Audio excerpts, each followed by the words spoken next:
Welcome to the Deep Dive. Today we're taking a closer look at George Washington. Hmm. First president, commander-in-chief, a truly central figure in the founding of the United States. Born 1732, died 1799. His shadow looms pretty large even today. It really does. And what's striking when you start looking into Washington is just the sheer amount of information available. Right. His public life, his private life, they were so extensive. They left behind this incredible paper trail. We have biographies from different eras, different perspectives. It gives us a lot to work with. Absolutely. And that's really our goal here today. We're not just going to run through the usual highlights you get in school. Yeah. We want to actually dig into these sources, pull out some of the maybe more surprising or insightful bits about his character, his life. Get beyond the sort of marble bust image. Exactly. Understand the why behind some of his actions. So, okay, let's start where it all began. His early years, what shaped him? Well, he was born into that Virginia Planter Society. So from the start, he learned the morals, the manners, the expectations of an 18th century gentleman of his class. That sense of duty and reputation you mentioned. Yes, very important. It clearly influenced his later commitment to the revolution, even when things looked, frankly, quite bleak. He was raised with the specific code. And even young, it seems he had these twin interests, military stuff and westward expansion. That's right. By 16, he's already surveying land out in the Shenandoah Valley for Lord Fairfax. 16. That's pretty advanced work for a teenager. It really was. And more than just learning the practical skills, using the tools. It gave him this firsthand knowledge of the American landscape, its potential. That perspective must have been invaluable later on. Sure. And that interest naturally led him toward the military, especially with the French and Indian War kicking off. Yes, and this is where things get, well, quite dramatic early on. He gets commissioned lieutenant colonel in 1754. And thrown right into it. I mean, that story about him being an aide to General Braddock. Oh, it's incredible. Wow. Multiple horses shot out from under him, bullet holes in his coat. And he just walks away. He walks away. Mm-hmm. You have to think, surviving something like that must have done wonders for his self-belief, but also given him a very stark view of combat. Yeah, no kidding. But it wasn't all heroics. There was Fort Necessity. Right, the surrender at Fort Necessity, a definite learning experience. And it's interesting how he later blamed the translator for some of the unfavorable terms. Shows how things can go wrong even back then, right? Miscommunication is key. Definitely. And, despite these setbacks and the frustration of the British Army not giving him a full royal commission. Which must have grated, being a colonial officer. Oh, absolutely. But these experiences, they gave him leadership practice, a real understanding of how the British military operated, knowledge he'd later use quite effectively against them. But he wasn't just a soldier in this period. He had a civilian life, too. That's right. Between the fighting, he's back managing Mount Vernon. He's serving in the Virginia House of Burgesses. Which is the colonial legislature. Exactly. And he marries Martha Dandridge Custis. Oh, wealthy widow. A very wealthy widow. Sure. So his land holdings increase, his social standing solidifies. He becomes a very prominent figure. And being in the House of Burgesses, involved in that political and economic world, how did that shape his views on Britain? Well, it put him right at the center of the growing unhappiness among the colonists. As a planter himself, he felt the pinch of British trade rules, the regulations. Mercantilism. Mercantilism, yes. Yeah. It directly affected his bottom line.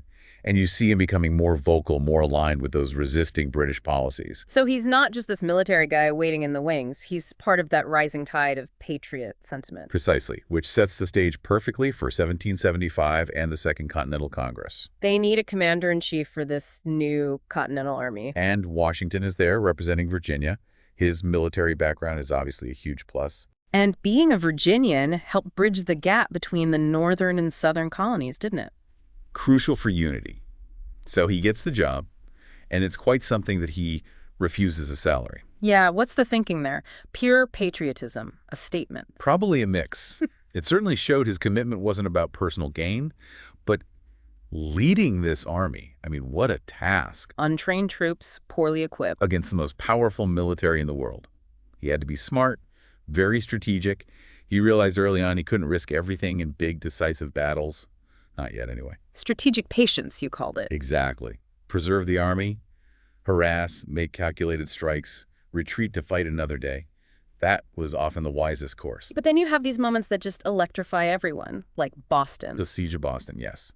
turning that collection of militias into something resembling an army. And then getting the cannons up on Dorchester Heights. Genius move. Forced the British right out. A huge morale boost right at the start. But then came New York and New Jersey. That was tougher. Much tougher. Big losses like the Battle of Long Island. A real low point. But then the comeback, the retreat across New Jersey, and then Trenton and Princeton. Absolutely pivotal. Just when things looked darkest, those victories were incredibly important for morale. That crossing of the Delaware on Christmas night, it's almost mythical now. Such a bold, desperate gamble, and it paid off spectacularly. Caught the Hessians completely by surprise. Gave people hope when they desperately needed it. But the war dragged on. Philadelphia campaign, more losses at Brandywine, Germantown. And then Valley Forge. Valley Forge. The winter of 1770, 78, just brutal. Disease, starvation, freezing cold. Morale must have been rock bottom. Absolutely. But it's also where Baron von Steuben comes in. The Prussian officer. Yes. His drilling, his training, it really forged the Continental Army into a more professional force during that terrible winter. It says a lot about their resilience and Washington's ability to hold it all together. That perseverance seems key to his leadership. And you can't forget the Allies. No, absolutely not. The French alliance was critical. Lafayette, Rochambeau, their help, especially in the southern campaigns, and culminating at Yorktown. Yorktown, the decisive battle. Working with the French fleet and army, they trapped Cornwallis. His surrender really was the nail in the coffin for major British operations. So looking back at the war, Washington's leadership, its perseverance, strategic thinking. Ability to rally the troops, definitely. Working with allies. And then something really remarkable happens after the fighting stops. You mean his resignation? Yes. Giving up command of the army. In a world of military strongmen, that was a powerful statement about civilian control. Establishing that principle right from the start. And wasn't there that incident, the Newburgh conspiracy? There was. Unpaid officers threatening potentially a coup. Scary moment for the new country. Very. And Washington steps in, appeals to their sense of duty, and calms the whole thing down. It showed the immense respect they had for him. Incredible. So the war's won. He heads back to Mount Vernon. But things aren't quite settled, are they? Not at all. He quickly sees that the Articles of Confederation, the first government, well, they're just too weak. The national government didn't have enough power. Couldn't tax effectively, couldn't regulate commerce between the states. It was becoming clear it wasn't working. So he gets involved again, pushing for change. He becomes a key figure in the movement that leads to the Constitutional Convention in Philadelphia in 1787. And they choose him to preside over it. Unanimously. His presence lent enormous legitimacy to the whole undertaking. He advocated for a stronger national government and helped steer them through some very heated debates. Like how states should be represented. Big states versus small states. Exactly. Contentious stuff. His steady hand was crucial in reaching the compromises needed to actually write the Constitution. And then once the Constitution is ratified, well, there's only one logical choice for the first president. Unanimously elected again in 1789. Imagine the pressure. Everything he did would set a precedent. The first inaugural address, creating the cabinet. Right. Bringing in figures like Jefferson and Hamilton, who had very different ideas about the country's direction. Must have been challenging. Definitely. He had to manage those personalities and establish key policies. Foreign policy, like neutrality during the French Revolution. Despite Hamilton wanting closer ties to Britain and Jefferson sympathizing with France. Exactly. And domestic issues, too.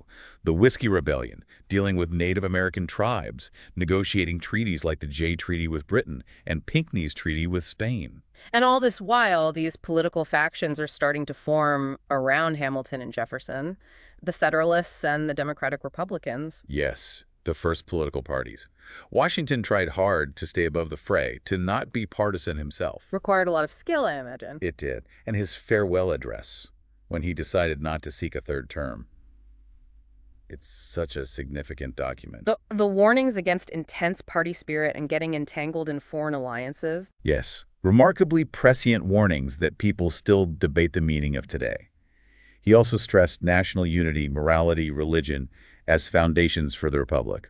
And just stepping down after 2 terms, that set the standard for peaceful transitions of power. A hugely important precedent. It cemented the idea that leadership in the Republic was temporary, not for life. He finally gets that retirement at Mount Vernon he seemed to want. He does, but sadly it was quite brief. He falls ill in December 1799. And dies pretty quickly, right? Within a couple of days. The accounts of his final hours are quite detailed. The doctors were trying everything, including quite a bit of bloodletting, which was standard then, but Probably didn't help. likely made things worse. His last words were reportedly, "'Tis well." What do they think actually caused his death? The consensus now points to acute epiglottitis, a severe throat infection that swells up and blocks the airway. The treatments might have hastened the end. His death was a huge national event. Mourning everywhere. Absolutely. He was buried at Mount Vernon. There were later attempts or suggestions to move his remains to the Capitol building, but they ultimately remained at Mount Vernon in a specially built tomb. Now, we can't really have this conversation without talking about slavery. It's such a complex part of his story. It's absolutely crucial and unavoidable. Washington was born into a slaveholding society. He inherited enslaved people. He acquired more through his marriage to Martha, and he bought some as well. Like most wealthy Virginia planters of his time. Yes. Initially, his views probably reflected that background. But we do see evidence, starting around the 1760s, that his thinking began to change, or at least become more troubled. What might have caused that shift? Several things. Likely, maybe the shift on his own plantation away from tobacco, which was incredibly labor-intensive, towards grains. That might have lessened the economic necessity in his mind. And the ideals of the revolution itself. Liberty, equality. You have to think that created some cognitive dissonance. Plus, influence from friends like Lafayette, who was strongly anti-slavery. His private writings show he wished for some way to abolish it. But publicly, as president, he didn't push for abolition. No. It was an incredibly divisive issue, threatening to tear the fragile new nation apart. He likely prioritized national unity above tackling slavery head-on during his presidency. It's a difficult calculation to judge from our perspective. But his will, that was significant, wasn't it? Very significant for the time, especially for a man of his status in Virginia.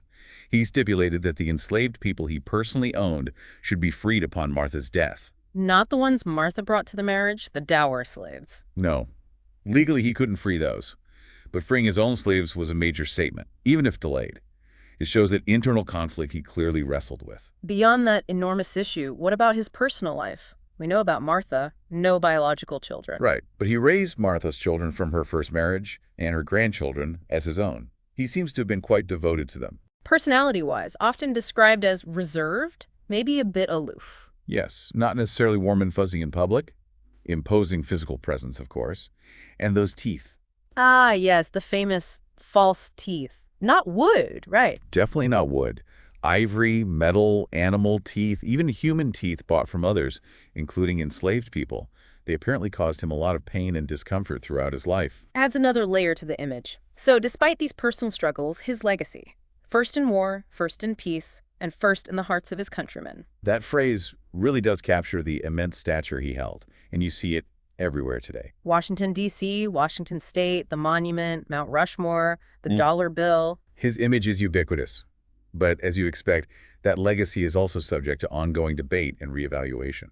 Especially now, looking more critically at his role as a slaveholder and the government's policies towards Native Americans during his time. And that's necessary. History isn't static. Understanding figures like Washington means grappling with all the complexities, the contradictions, viewed within their own time, but also assessed by our values today. So, wrapping up this deep dive, it's just undeniable how profoundly Washington shaped the U.S., from those early days surveying land right through establishing the presidency. Yeah, we've touched on some things maybe less known, the close calls and early battles, the sheer difficulty of holding the army together, his evolving, complicated views on slavery, the precedents he set, almost by necessity. And even with all the records we have, there are still nuances, debates. It kind of invites you to keep digging, doesn't it? It really does. It makes you think about how this one individual, this 18th century Virginia planter, with all his strengths and flaws, managed to navigate such extraordinary times and leave such a lasting, though complicated mark. So the final thought for you listening might be, what part of Washington's story resonates most with you now? And what questions does his life, his actions, his legacy raise for us today?